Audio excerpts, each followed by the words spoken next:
Nostalgia is a funny thing. It has a habit of taking you by surprise. A smell, a sound, a sight can set off a stream of memories, like suddenly opening an old box you've forgotten you had at the back of the cupboard. There's a bittersweetness to it as you remember times past, your childhood, a first love, a journey you made, someone who was part of your life. As we get older, these memories come back to us more clearly. They allow us to put things in perspective, understand them in a new way. They're important and powerful feelings. The French writer Proust famously built 7 volumes of narrative triggered by the taste and smell of a madeleine, a small, plain sponge biscuit. How very French that it was food that set off this torrent of words. But for nations less inspired by food, fabrics have an important role, one that's often unappreciated, partly because we see these curtains, this pattern, this sofa every day, and we take it for granted, until later, when a chance encounter with the same pattern or cloth can set off almost overwhelming memories. And there's one kind of democratic fabric that seems key to inducing powerful nostalgia in almost all of us. And that's the fabric of public transit systems around the world. One writer calls them the madeleines of our journeys. Somehow they seem, without our conscious knowledge, to burn their way into our minds. And it really does. And to me, it brought back waiting for the train, hoping it was one of what we call the proper trains, which was, of course, the train with the separate corridor where you got into the compartment, where it had those lovely sort of sofas where 6 or 8 at a squeeze could sit. There they were. That's in my memory. They were sort of, were they bluey green with a hint of red? But it was the feel of the moquette. It was that slightly velvety feel when you touched them, which of course, as a child, we were forbidden to do. But there they were, that lush velvet. Closing my eyes, I can still see the sunlight rushing across them. If you didn't have anyone sitting next to you, you had those shadows and the sunlight literally cascading across. So when you suddenly think of that, and you think of those moments from childhood, it's vision, it's touch, it's all of those senses that completely catapult you straight back to where you were as a little child getting on that train. That's Ashley Gray, an expert in 20th century textiles, on how the fabric on the trains he travelled into London on as a child made him feel. Welcome to the second series of Haptic and Hugh's Tales of Textiles. I'm Jo Andrews, a hand weaver, interested in how all kinds of cloth speaks to us and the impact it has on our lives. Each of these episodes takes an emotion and unravels how we express that in textiles.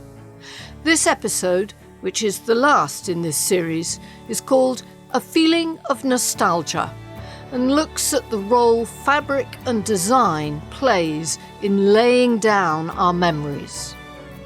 Each of us, depending which form of public transport we used and in what era, will have a reaction to different patterns. From Blackpool to Berlin, from Los Angeles to Lahore, a particular type of fabric has been used in buses, trains, trams and metro systems. It's called moquette, and it's that slightly tufted plush fabric that comes in a multitude of patterns. No one is more committed to this fabric than the British, where it is ubiquitous, especially on London's buses and tubes. This is about the District Line D78 moquette, which is a nice warm colour, oranges, black, mustard, and it's very popular. I was looking at a display of this moquette in the LT Museum when a chap of about 50 came up with his young son. All the buses I took as a kid had that on the seats, he said. It reminds me of going home from school on the 294 and all the girls from Francis Bardsley School taking Mickey out of my purple blazer. I couldn't work out whether he was addressing his son, he was with a little boy, or me, but then I realised he was actually speaking to himself, lost in a nostalgic reverie a maquette can so easily trigger. Andrew Martin is one of a number of people who are, in the nicest possible way, obsessed with moquette and the different designs that have been used down the years. In Andrew's case, this is the result of being the son of a railwayman, with a very special freedom granted to their families. My dad worked on the railways in York. I grew up in the privileged position of having free first-class railway travel, and I could go anywhere in Britain first class, and I would do from the age of about 12 on my own. I would come from York down to London, say, or just go up to Scotland if I was bored. And so I spent a lot of time in what were then compartments, not open carriages. So sort of staring at what I didn't know at the time was called maquette. The one that I most remember was the one that used to be in first-class compartments on the London to York service. It was black and grey check. I think it was the first-class version of a maquette that's normally blue, and was known as Straub, the surname of the woman who designed it. But it appeared as charcoal and grey in first class. And you can see that at the beginning of the film Get Carter, because Michael Caine is travelling from London up to the northeast, and he's sitting on first-class Straub maquette. And it's very elegant and very simple, this black and grey. And if I see that now, I'm just transported back to my childhood. Unusually for a child, Andrew noticed the patterns on the fabric and the quality of the fabric itself. Well, because I could go into first class, I did notice being a little snob. I always thought the first class ones were better than the standard or second class ones. And I noticed that the standard ones were often blue. I'm not very keen on blue as a maquette colour. Blue just seems to be the default colour. And blue is a chilly colour very often, especially pale blue. And yet now all London buses seem to be, they're usually pale blue. I find it very dreary and depressing. So I liked the first class ones, which tended to be warmer, richer and darker colours. Andrew has spent his life writing about public transport, both in fact and fiction. Recently, he published a wonderful small book called Seats of London, a field guide to London transport maquette patterns. It's a mine of wonderful information. During the Second World War, Londoners had to do without their moquette seats and put up with wooden ones. London Transport has more than 400 moquette designs in its files. A good moquette lasts 10 years. That's 10 years of relentless use. People eat, sleep, and in some cases die on this stuff, and it survives it all.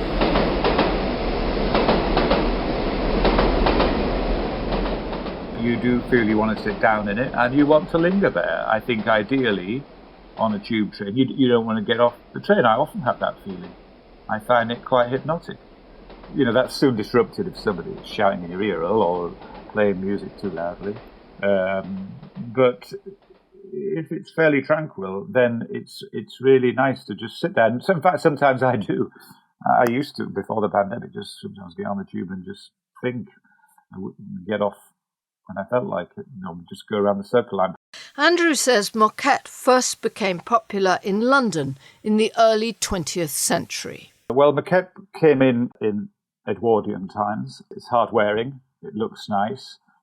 It holds you into your seat. It has a tuft or a pile which grips you to your seat, which is useful in London because London is very old, and especially around the city, the tube, for example, the lines twist and turn to follow what is basically a medieval street pattern. So you'll be thrown around a lot where you're not gripped in your seat by maquette. That's one thing. But it just looks nice, it's luxurious, it's good, and people came to expect it. And before London Transport, there was competition between a number of different bus and railway companies, and they were competing, so they strove to provide a good customer service, I suppose, and that meant maquette. The first moquette seemed to have been dingy and brown, a bit like London fog. But then as London transport took shape and moved into its heyday, Frank Pick entered the scene. Oddly, Mr. Pick qualified as a solicitor. He later became the managing director of London Transport in the 1920s. But he had an eye for design that was second to none. Frank Pick is the man behind the famous London Transport red and blue roundel and the elegant 1920s and 30s stations like Piccadilly Circus. He believed the public deserved good design on their trains. Here's Ashley Gray, our expert in 20th century fabrics, who knows this kind of public design is important. I think it matters enormously to the quality of what we're seeing. The critical thing, though, is to remember that before 1938, all these designs generally came straight from from factories. The design wasn't so effectively thought through. And it was the genius of the likes of Frank Pick, when he was appointed, to actually want to see something that fitted in with the spirit of modernism that was building at the time. And that's what began to draw these extraordinary designers in. And they were fresh out of art school, and some well fresh out. I mean, Marion Dawn, who was known for her Art Deco rugs, one of which sold at Sotheby's in New York 2 years ago for an incredible sum of money. These were real fine designers. Well, it became the people's art, to my mind, these wonderful designs. So bringing these designs out into our everyday lives. Otherwise, they were really just the playthings of the elite. But suddenly, what you had is this change where we had this access to in our everyday lives to things of great beauty. But there was a story I read recently that did amuse me, which was, I think it could have been Enid Marks, who was travelling on the London Underground, and funnily enough, it was one of her designs that was in the carriage, and she overheard two ladies chatting, saying, "Oh, lovely designs, aren't they beautiful on the seats?" And they nodded and said, like, the colours, and they thought it was marvellous. And then there was a little quiet, and then one turned to the other, said, "Yes, lovely, but I wouldn't want it at home." And Enid Marks laughed outright. Frank Pick often chose green for his bus and tube moquettes because he thought it represented the countryside and he believed Londoners deserved a breath of fresh air. He matched it with red because to him, red represented the city. So many of the early designs were red and green, and so many of the early designers were women. One of the best known was Enid Marks, cousin of the man who invented communism, Karl Marx. It's always amused me that while Karl scribbled away about freeing the masses from their chains, it was his younger cousin Enid who actually did something practical that brought joy to the lives of millions of Londoners down the years. Enid was born in 1902 and she wanted to be a painter. Well, I think it was tough. And I mean, go back a little bit further. She'd gone to the Royal College of Art and she'd gone into the painting school. And her work wasn't considered to be up to scratch by the staff at the Royal College. So she was basically forced out of the department and went to work on the design side, on the textile side. Now, how ironic is that? Because during that time, she's taught by the war artist Paul Nash, and he actually names her in his article for Signature magazine, which became known as the Outbreak of Talent article, and that included Edward Burrough, Edward Borden, Revilius, but Enid Marks was there. So, you know, it's so fascinating. Real talent, in the end, breaks through. And we see that in spite of prejudice and in spite of all of this. And it took somebody as extraordinary and as versatile as Marx to be able to overcome that. And Enid Marks overcame it in a remarkable way. She not only designed some of the best known and loved fabrics for London transport in the 30s and 40s, designs like Shield and Chevron, Belsize and Bushy. She went on to become one of the first people recognised as an industrial designer. Initially, these designers were often seen as the poor relation of the dress and fabric designers.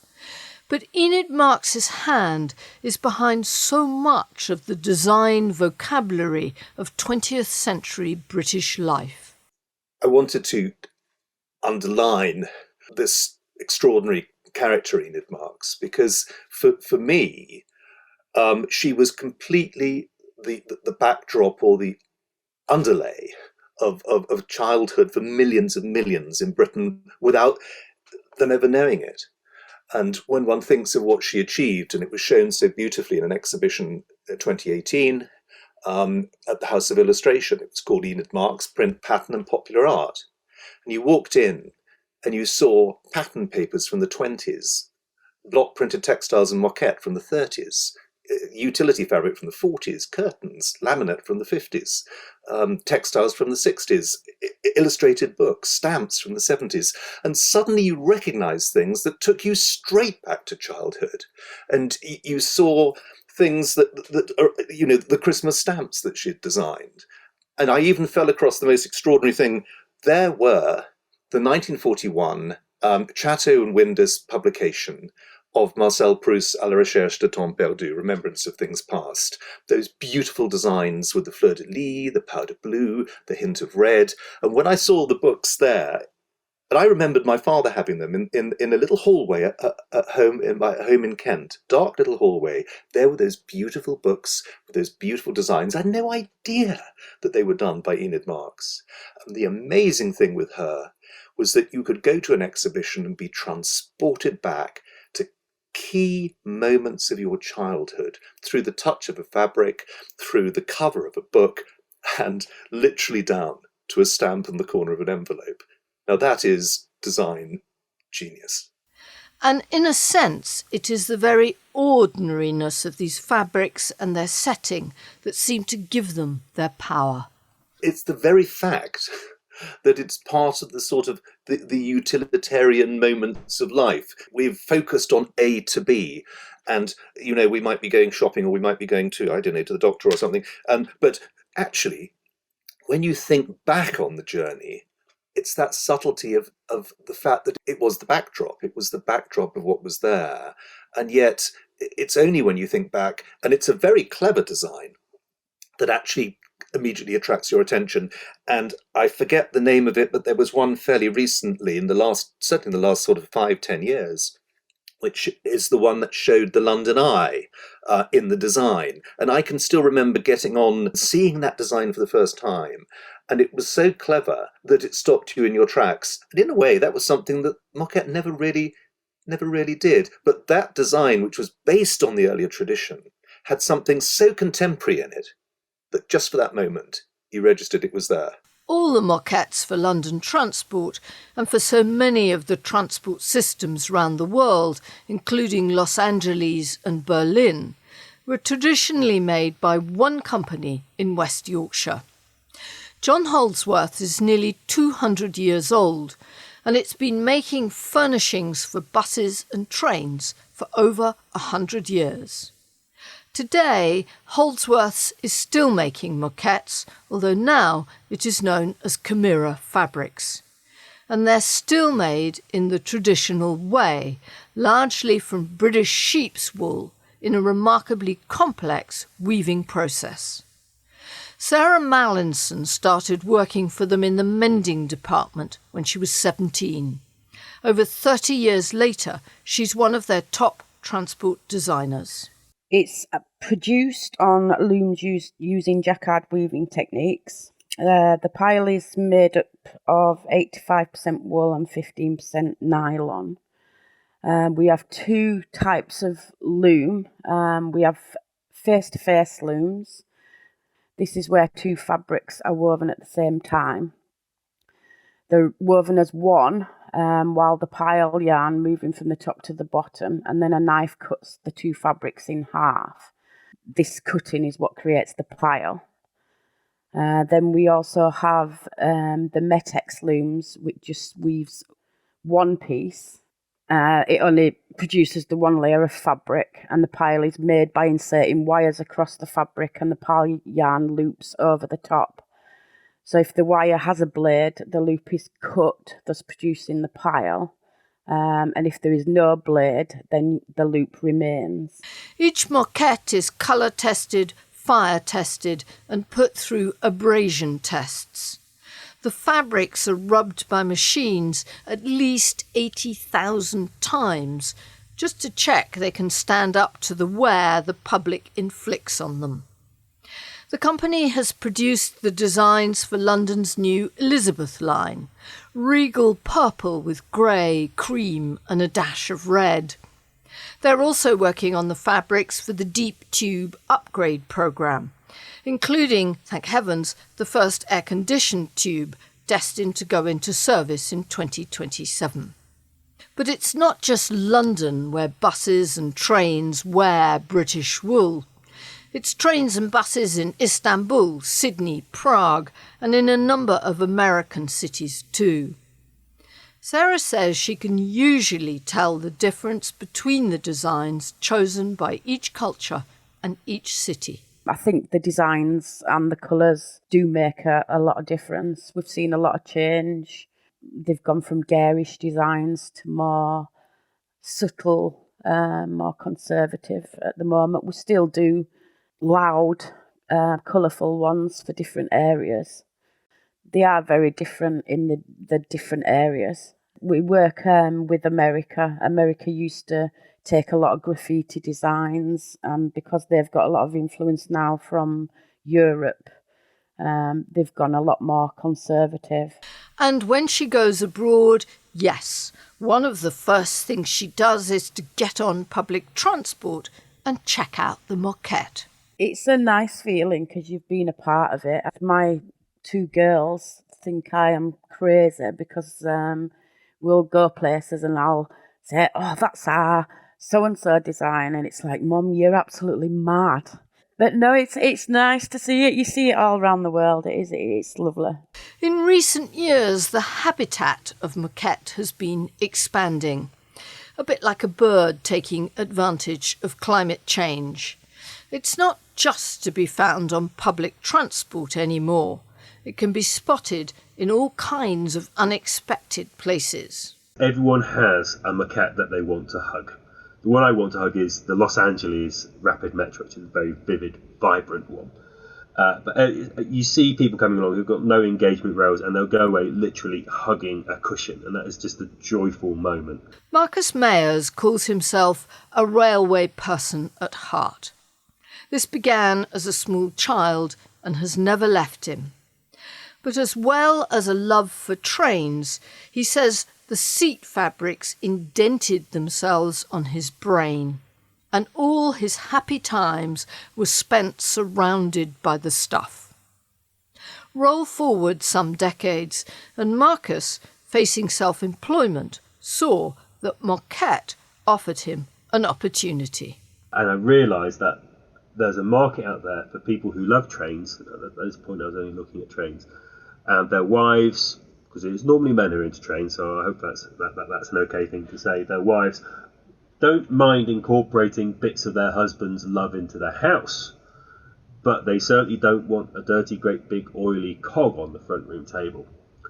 So I thought, well, what if you made things which were reminiscent of railways, which would be appropriate for a modern house? And as a result, I just went off on a merry-go-round and started getting into the textures and the different colours and all the amazing things you can do with moquette. It started with just the railway buffs, but now it's gone far wider than that, especially when he takes moquettes to shows where people can see and handle them. So there is a pattern for everybody. And when I go to these shows, I normally find that there's a number of probably ladies, again, it's a bit of a stereotype, sometimes male partners, who are trudging around somewhat bored, and their faces light up when they see the store, and they'll come in and spend half an hour while their partners go off and look at trains and things, rummaging through, because they love the patterns, they love the texture, the fact that it's got lines and grooves, and you can engage with your eyes shut. And then there are the memories. Marcus is a man who hears a lot of stories like this. Oh my God, I remember that. I went to a party when I was 18, and when I was drunk I came home on it. Or that is the fabric I used to get on the bus every day to school to. So all of a sudden, it opens up this emotional memory that people have, this relationship with a past that they kind of forgotten existed, but it just opens up. So it's not so much about the maquette, it's about remembering the people and the experiences and the parties and the heartache and the joy associated with formative years. He says there's something subtle about the impact of maquette. It doesn't matter what age you are. Over the years, you would have travelled on a lot of public transport, and you may not remember the maquette that you sat on. You might not remember the journeys per se because they all blur into one. But when you hold, when you touch, and you feel the fabric and you see the colours of the maquette, it reminds you of that era in a very tangible, contactable way, because it's something which was there and you can touch and feel. And as a result, it brings back the memories that you associate with it. And that can be quite subtle. So it can just be that feeling of being a teenager again, or the feeling of having to, when you commuted to work every day. And there's something else surprising about maquette, another group of customers for whom it works. I get an awful lot of people, a lot of mothers in particular of autistic children. There's always been a strong correlation between autism and railways. So for the mothers to be able to give their children a piece of their favourite train, it is brilliant, because it's the kind of thing they can hug, they can hold. The smaller items they can put in their pocket, it keeps them calm, it's replaceable. I get some really nice emails and responses from families who have kids who love trains and have other learning issues. And I think that's one of the things I'm really passionate about is it helps connect them, helps them keep them in reality. And I get so much joy out of that bit of the market. So wherever you are, on a bus, a train, a coach, in Sydney, Dublin, Chicago, London, Los Angeles, Delhi, Wellington, Prague or Berlin, have a look at what you're sitting on.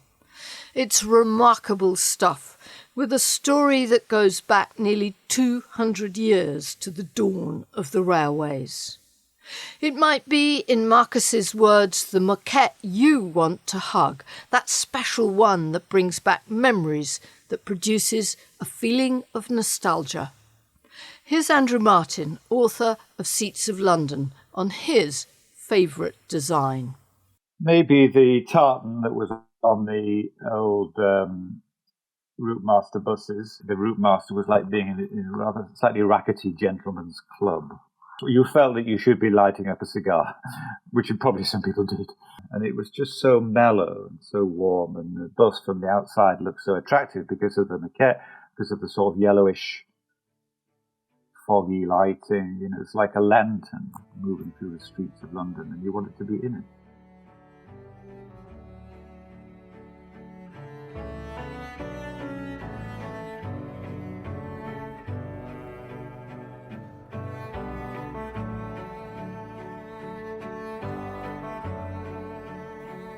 Thanks to Andrew Martin and Ashley Gray, to Sarah Mallinson at Chimera Fabrics in West Yorkshire, and to Marcus Mayers at Shed No. 2 for sharing their knowledge and their wisdom of this curious corner of tales of textiles. You can find pictures of some of the maquettes we've talked about in this podcast on the website at www.hapticandhue.com/listen, where you will also find a full script of this episode. This is the last episode in this series. But before I sign off for the northern summer, I wanted to thank all of you who have supported Haptic and Hugh and invested in Series 3 by buying me a coffee. I've been overwhelmed by your generosity, and all of you will own a piece of the new series, which should start in September. I hope you will enjoy your investment. Meanwhile, all the past podcasts are available on the website, and I will continue to add to the bookshop, which remains open. Thank you for your company, your suggestions, and most of all, for listening.